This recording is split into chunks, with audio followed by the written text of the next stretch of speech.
You have another film to talk about that's not so much of a horror picture. It's not like Final Destination. It's not a franchise. Yeah. This is an original picture. This is Joshua Erkman's first film.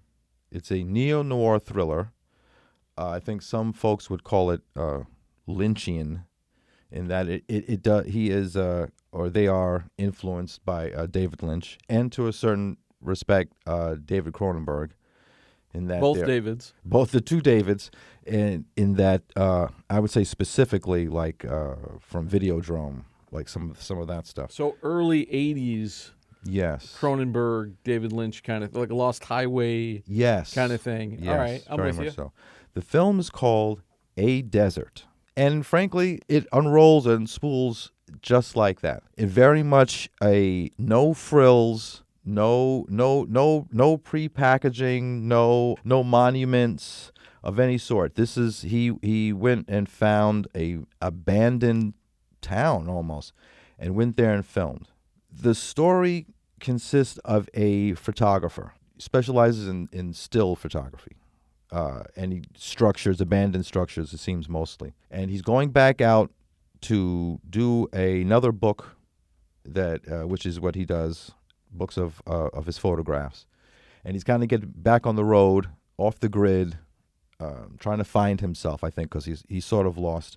He's left his wife behind at home, and he's out filming. And as he's out there, he comes across two ne'er-do-wells, two desert dwellers, who, as you can imagine in these type of movies, are out to seduce him into doing things that he's not out there to do. Very film noir premise. Very film noir premise. And the two you see them coming. One character is named Susie Q, played by Ashley D. Smith, who is both alluring and suspect at the same time. And then there is Rennie, as he puts it, her brother. You really hope that's not the case because of the way that they are sort of interacting. This character is played by let me get this right, Zachary Ray Sherman. And I think whether or not you see this picture or not, Zachary Ray Sherman is probably somebody you should remember. He envelops every scene. It's every time he's on, and possibly because of his character. His character has what I call an exuberant rage that he's trying to like keep, and then every so often will come out and in full display. You can't take your eyes off him. You're just waiting for him to do something just terrible, which at some point he does. And without getting too much into the story, the photographer disappears, and his wife goes to the police. The police say, we don't have that much to go on as far as finding him. He's lost in the desert. He's lost in the desert. They kind of gave up on him. And so she goes and hires a private detective, the very film noir sounding Harold Palladino, played by David Yo. And he plays it very gruff, very laid back. You know, he's the cop that's been thrown off the force. You don't really know why. Until the very end, you kind of get an idea of possibly what it was. He was either doing one thing or he did something else, but you get the idea. Okay, I could see why maybe he was thrown off the force. The movie moves like jazz music. And mind you, the soundtrack, the score, is constantly playing like this sort of free jazz, a sort of Pharoah Sanders style, jazz.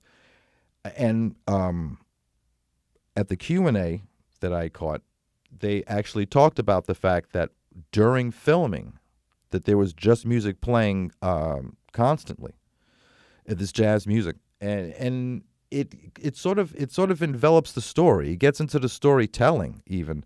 A very stream of consciousness, atmospheric kind of thing. Yes. That is going to be boring for a lot of people. There are folks who are going to go, there's not enough. There wasn't enough. Not There enough are- movie in my There's movie. not enough movie in my movie. There are folks who are going to say, I like the idea that you gave me enough space to interpret myself. And frankly, the ending is very much very much for the audience's interpretation as to Sort of what open-ended. happened. Yeah. Yeah. So who's this movie for?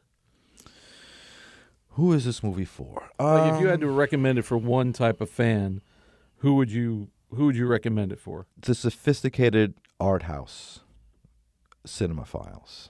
And I don't mean like those. This and is then not maybe the some- Final Destination crowd. This is not the Final Destination crowd. The people who are going to see Clown on a Cornfield probably will not catch this one.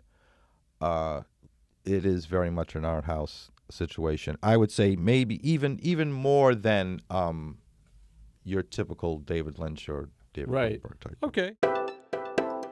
This is the BTRP Media Network.